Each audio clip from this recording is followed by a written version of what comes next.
Greetings, everyone. Welcome back to A Shift in Perspective, Episode 2, with me, your favorite, realist, sexiest spiritual advisor, Empress Oracle. On behalf of Starseed Galactic Federation, I have been given access to this knowledgeable information from my Akashic records for the purpose of helping humanity. This knowledgeable information has been given directly to me as a divine channel, and any use and or reproduction without the proper acknowledgement or accreditation from where it was received will result in instant karma for the plagiarizing parties and or individuals. And so it is. Now that we got that out the way, everything that I'm going to be reading was channeled directly to me from my spirit guides to help people who are ready to grow in their lives, who are experiencing emotional shifts and they're not quite understanding the change that they're feeling.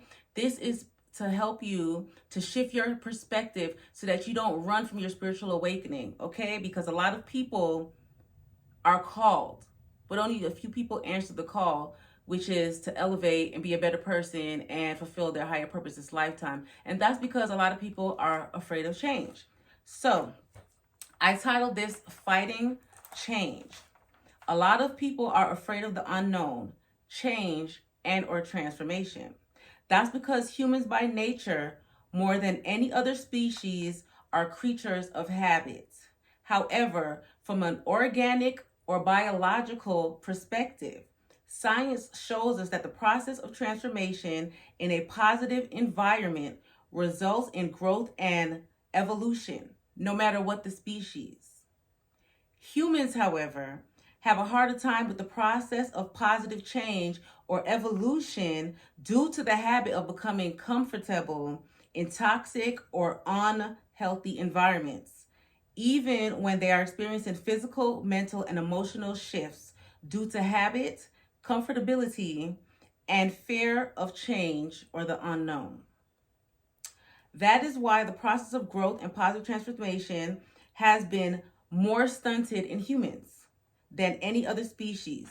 For example, that is why we have new hybrids and species of plants and animals right now, but more generational curses, toxic cycles, and birth defects in humans. I'm going to explain.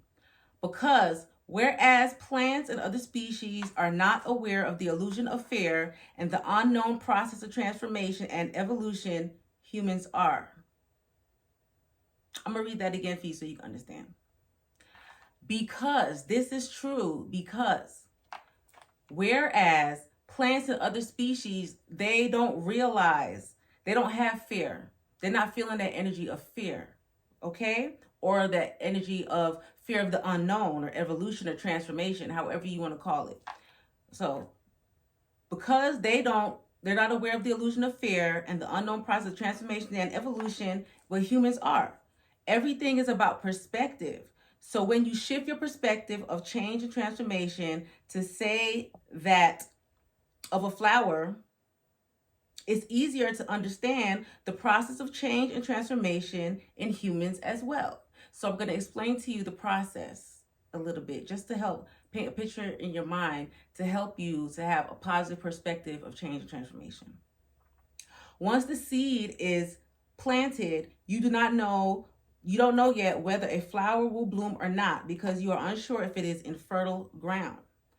You nurture the seed, water it, and give it all of the necessary things it may need to thrive in that environment. You wait patiently as the seed germinates, takes up roots, and begins to sprout. You continue to nurture it in scientific ways, but you also observe the plant and its growth patterns. The first bud on the flower may not fully bloom right away. It may even remain a bud, but you continue to nurture it. After some time, you will see your flower start to bloom. Or you may realize that the ground where you planted it was indeed infertile. And you may decide to uproot your flower and either plant it somewhere else or put it in a more controlled environment, such as a flower pot, where you may be able to nurture it in a more controlled environment. Either way, you have learned about the process of growth and transformation. It is the same thing with us. Consider yourself as that flower. Sometimes you have to spend that extra time during your transformation to realize what elements are causing you to not properly grow and flourish for your personal evolution. You may need to uproot yourself from the process you are used to because you are not receiving sufficient sunlight, or you may realize that your environment around you is not conducive for your growth, which means it's not aiding in your growth, okay? Long story short. Either way, you have to make the decision for what is best for your transformation. What you know, which may have proven to be infertile ground, although it seems stable, or to uproot, replant, and re-nurture yourself in a new environment, such as new ground or even a flower pot, depending on how much nurturing you need to give yourself. And with that, I'm talking about isolation, because certain parts of your transformation you have to do alone, because you have to be able to go within and do that necessary healing that it takes. Although sometimes you may need assistance, but you'll be in a controlled environment, because then you'll be further able to understand these feelings and identify them and seek the proper tools to help yourself heal. Okay? You may have to shed all of your old leaves. The process will leave you fully exposed, but after a season, you will know yourself better. You will be better equipped to survive in different environments and how to properly care for yourself, and you will bloom to be bigger, better, and last longer than you would have in infertile ground, whether it was an environment or a state of mind. You may not know what the outcome will be, but you know it will be better for you. And that's what we have to understand, guys. So now I'm going to break this down further into layman's terms, because everything that I just said was channeled from source to kind of help to paint a picture so that you can understand. So basically, there is no need for you to accept the energy of fear, especially when it comes to your transformation or your own personal self-growth. Sometimes a lot of people, they fear the transformation, they fear change, they fear evolution of their selves, of their soul, okay? Because they're walking into unknown territory, foreign ground. So therefore, just like how I always say, you have the fight or flight responses. A lot of people, they tend to turn away from change, from transformation.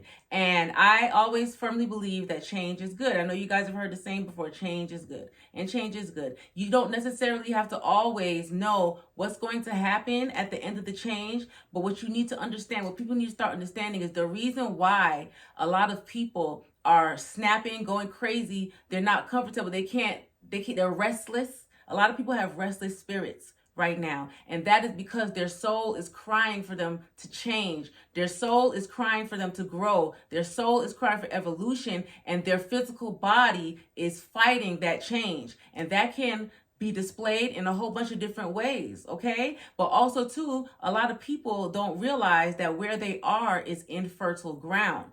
Sometimes you have to change your environment in order to properly grow. You might not be receiving the proper nourishment. You might not be being fed the proper things, the water, the sunlight that you need because of your environment or the people that are around you. And that's not necessarily any fault to them. But what you have to understand, just like with plants and animals, everybody's cycle of growth is different. So that ground may not necessarily just be completely infertile, but for you in that phase of your growth, you're not receiving what you need from that. So you have to move. You have to plant yourself. You have to uproot yourself. And that's where a lot of people get uncomfortable, because they don't want to uproot themselves, because people get comfortable in routine. We're creatures of habit. So they're going to have to shift everything that they know, everything that they're comfortable with, even if it's not something that they like, to go to something else that they don't know what the final results are going to be. And the problem is we are worrying about things that we have no control over. What God and what the universe and the divine wants you to do is to have faith, to trust the process. Okay, the same way that we can trust the process of evolution with animals, we can watch our pit bulls be pregnant and have these babies. We don't know what the litter is going to look like, but we already are planning for abundance, whether it's selling these pit bulls, raising them, having a kennel, whatever. Right? We trust the process with that. We trust the process with our hairstyles. We buy the weave. We don't even know if the hairstylist is going to be able to fully nurture us, give us that water and sunlight so our shit is popping, but we trust the process. That is the same way that we need to learn how to trust the process of our own personal evolution. We need to start spending time with ourselves. I'm not saying just go completely hermit, but at least take at least 10 minutes a day just to self-reflect and to think, what am I doing? Am I happy where I am? Have I grown? Am I doing the same thing today that I was doing 3 months ago? Do I want to be doing the same thing in 3 more months? What can I do to change that? Is it where I am? Is it what I'm doing? Sometimes you have to be real with yourself. And a lot of people, they have fear of that. A lot of people, they block that intentionally. And I'm going to tell you, everything is made up of energy. And the more that we do things, the more muscle memory happens and the more we have energetic shifts. So when you already have ingrained in your energy self-sabotage, a lack of growth, no growth mindset, a poverty mindset, that gets ingrained into your DNA, your genetic makeup, which is also made of energy, and that transfers down. It transfers to your children, it transfers to your environment. So you could be a plant that is not willing to bloom, and you can turn that ground infertile because instead of growing properly, you want to hold on to all of that. Okay, and your roots, they're not gonna take ground like they're supposed to. You're not gonna sprout like you're supposed to because you're holding on to these negative energies. That's the same way that scientists have proven that plants tend to grow and flourish more when they're in loving environments, when the nursery where they talk to the plants, they treat the plants well, they water them, they pay attention to the transformation process of it, so they understand if a plant needs more sunlight, it may start leaning more towards a certain window or something. That's the same way you have to pay attention to yourself. That's the same way that you have to get uncomfortable. The same way people are uncomfortable with change is the same way that people need to get uncomfortable with being the same, with no progress. Not just for themselves, but for their children. Because everything that you do, it trickles down, whether it's physically, mentally, spiritually, or energetically. Okay? I need you guys to understand that. The fear of the unknown, that fear is an illusion. I always say on the other side of fear is success. We need to start learning how to trust the process. Listen to your soul. A lot of times, that's another form of self-sabotage. Staying in a toxic environment, planting your feet in infertile ground, and just believing that you can make something shake, that you can make something grow. Especially when you continue to do that your whole lifetime. And then your kids grow up seeing you do that, so they do it also. That's how you get those generational curses. Sometimes you have to be real with yourself. Sometimes you have to be willing to uproot yourself and have faith. Faith without works are dead. Trust in God. Trust that the same way that feeling was planted in you is the same way that the universe, God, source, the divine is going to help to guide you to the proper solution so that you won't be in a bad situation. But you'll never know unless you try, guys. You never know. We need to start walking by faith and not by sight, and stop fearing the change that's necessary for everybody to be their better selves. Change is good. I love you all, and I hope you guys receive this message with love and benevolence, because that is my intention and that's how I'm putting it out for you guys. Have a wonderful day.